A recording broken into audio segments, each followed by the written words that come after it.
आज Doubtnut app download करें। Doubtnut पर अपने सभी गणित, रसायन विज्ञान, भौतिक विज्ञान और जीव विज्ञान के डाउट्स का करो सफाया।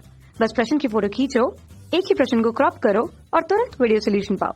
अभी डाउनलोड करें। फ्रेंड्स, हमारा प्रश्न है, एक समतल को पीछे से साफ करने की एक मशीन द्वारा r त्रिज्या के पीछे को कुल ऊर्ध्वाधर बल F से दबाकर उसे उसकी अक्ष के परितः एक नियत कोणीय गति से घुमाया जाता है। यदि बल पीछे पर एक समान रूप से वितरित है तथा पीछे तथा समतल के बीच घर्षण गुणांक अगर म्यू है तो मशीन द्वारा पीछे पर लगाए गए बल आघूर्ण होगा। 4 ऑप्शन दिए गए हैं, चारों में से हमें सिलेक्ट करना है कौन सा ऑप्शन हमारा करेक्ट होगा। फर्स्ट ऑप्शन में दिया गया 2/3 म्यू FR, सेकंड में दिया गया mu FR divided by 3, third हमारा mu FR divided by 2, fourth हमारा mu FR divided by 6। Okay, question को हम क्या करते हैं, क्वेश्चन को हम फिगर के थ्रू समझते हैं। ये फिगर हमारा क्वेश्चन में गिवन नहीं है। ओके, तो क्या किया जा रहा है यहाँ पे, हमारा जो है ये कोई हमारा समतल है इस तरीके से, और हमारी क्या है, ये अक्ष है। तो समतल को यहाँ पे जो है एक समान रूप से जो है बल लगाकर एक समान रूप से वितरित, हमारा बल जो है एक समान रूप से इस समतल पे वितरित है और इसको जो है एक नियत कोणीय वेग से जो है घुमाया जाता है इस पट्टी को। उसी के थ्रू हम क्या करते हैं, इस समतल को साफ करते हैं। ओके, तो इस क्वेश्चन को हम कैसे सॉल्व करेंगे, यहाँ पे हम जो है अगर हमें बल आघूर्ण निकालना है तो हम सीधा यहाँ पे जो है, क्योंकि हमारा जो ये F1 दिया गया है, यहाँ पे F1 दिया गया है जो समतल पर जो हमारा F बल लगाया जा रहा है, सॉरी यहाँ पे F1 नहीं बोलेंगे हम, जो हमारा F बल लगाया जा रहा है वो क्या लगाया जा रहा है, वो एक समान रूप से वितरित है। अगर बल हमारा जो किसी पॉइंट पे नहीं लग रहा है, एक समान रूप से वितरित है, तो वहां पे हमें क्या करना पड़ेगा, समाकलन करना पड़ेगा, एक छोटा सा एलिमेंट लेना पड़ेगा। तो हमने यहाँ पे dr मोटाई का एक छोटा सा एलिमेंट ले लिया। जो ये छोटा सा एलिमेंट है इस तरीके से हमारा जो है r त्रिज्या के वृत्तीय पथ पे ये जो है गति कर रहा है। ओके, तो अब ये जो है हमारा ये छोटा सा एलिमेंट जो है हमारा एक समतल पे गति कर रहा है, तो इस पे हमारा जो फ्रिक्शन फोर्स भी लगेगा, उसी हमारा जो घर्षण बल है, उसी घर्षण बल के विरुद्ध, उसी घर्षण बल की वजह से हमारा क्या लगता है, बल आघूर्ण लगता है। तो हमें वही अब निकालना है, बल आघूर्ण निकालना है यहाँ से r दूरी पर, फिर उसको जो है केंद्र से जो है इस कैपिटल R तक हम क्या करेंगे, समाकलन कर देंगे। ओके, तो मान लेते हैं कि हमारा जो F बल लग रहा है। ओके, तो हमारा जो यहाँ पे F बल लग रहा है, सॉरी हमारा F1 नहीं है, ये हमारा F बल जो लगेगा। अब हम जो है अभी ये जो F बल की बात करें, ये पूरा का पूरा बल जो हमारा इस पट्टी के द्वारा जो एक समान रूप से वितरित है, तो ये जो है सतह के द्वारा इस पूरे पे जो है लगाए गए प्रतिक्रिया बल के बराबर होगा। n हमारा क्या है, यहाँ पे प्रतिक्रिया बल है। ओके, अब अगर जो है हमारा जो है अगर बल एक समान रूप से लग रहा है तो हमारा दबाव भी क्या होगा, एक समान रूप से वितरित होगा।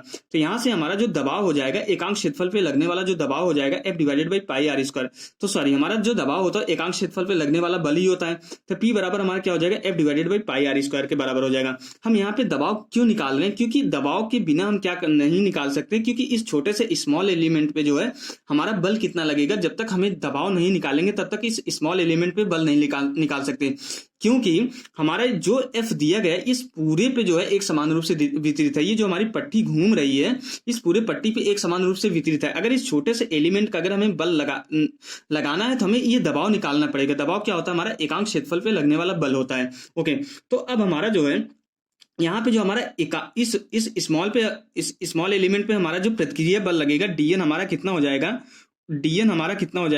ये हो जाएगा हमारा P इंटू जो है dA के बराबर। dA हमारा क्या है, इस छोटे से एलिमेंट का क्षेत्रफल है। ओके, अब अगर हमारा dn निकल गया, जो हमारा यहाँ पे छोटा सा इस स्मॉल एलिमेंट पे जो हमारा घर्षण बल लग रहा होगा, ये हमारा क्या होगा, dF लग रहा होगा। तो हमारा dF क्या हो जाएगा, हमारा dF ये हमारा जो इस छोटे से स्मॉल एलिमेंट पे लगने वाला हमारा क्या है, घर्षण बल है।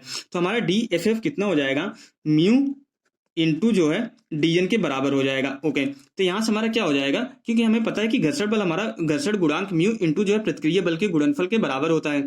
तो हम यहाँ पे बल क्यों निकाल रहे हैं, क्योंकि बल आघूर्ण निकालने के लिए हमें बल की रिक्वायरमेंट होगी, तब हम दूरी का जो है क्रॉस मल्टीप्लाई करके जो है सदिश गुणनफल लेके जो है दूरी और बल का सदिश गुणनफल ही हमारा क्या होता है, बल आघूर्ण होता है। इसलिए हम यहाँ पे बल निकाल रहे हैं। तो ये हमारा क्या हो जाएगा, घर्षण बल जो हम इस स्मॉल एलिमेंट पे जो लगने वाला घर्षण बल आएगा, ये कितना हो जाएगा हमारा DF इक्वल टू हमारा ये कितना हो जाएगा, म्यू इंटू dn है। अब dn की वैल्यू यहाँ पे लाके रखेंगे तो म्यू, P इंटू डी है, तो P की वैल्यू यहाँ से हम लाके रखेंगे F divided by pi R square into DA।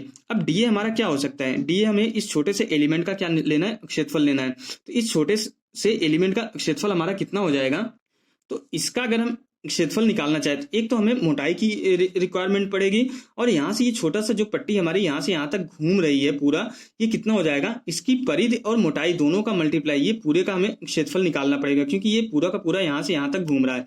तो हमारा क्या हो जाएगा, ये हो जाएगा हमारा जो क्षेत्रफल आएगा कितना हो जाएगा, ये 2 पाई आर, ये हमारी क्या होगा हो जाएगी परिध इंटू हमारा जो है मोटाई, उसकी जो थिकनेस है मोटाई, ये हमारा क्या हो गया क्षेत्रफल हो गया। अब जब जब इसको सरल करेंगे तो हमारा कितना हो जाएगी ये D F F equal to हमारा कितना हो जाएगा, यहाँ से ये पाई पाई से कैंसिल हो जाएगा। जो जो कांस्टेंट राशि, क्योंकि हमारा वेरिएबल यहाँ स्मॉल आ रही है, इसी को हमें इंटीग्रेट करना है, तो हमारा जो कांस्टेंट है कि क्या क्या है 2 mu F divided by R square into हमारा कितना हो जाएगा इंटू आर, ये आर इंटू डी आर के बराबर है। ये हमारा क्या निकल के आ गया, ये हमारा बल निकल के आ गया।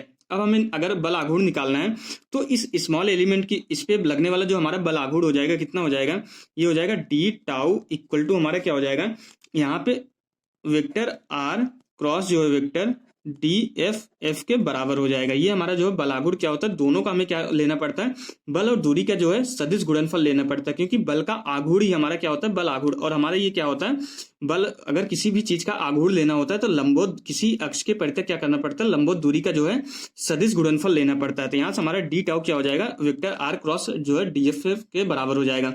अब यहाँ पे अगर हम देखें हमारा क्या हो रहा है, आर और एफ के बीच में हमारा बल कितना लगेगा, ये हमारा हर एक बिंदु पे क्या करेगा, इस दिशा में अगर मूव करने की कोशिश करेगा तो हमारा घर्षण बल इस दिशा में लगेगा।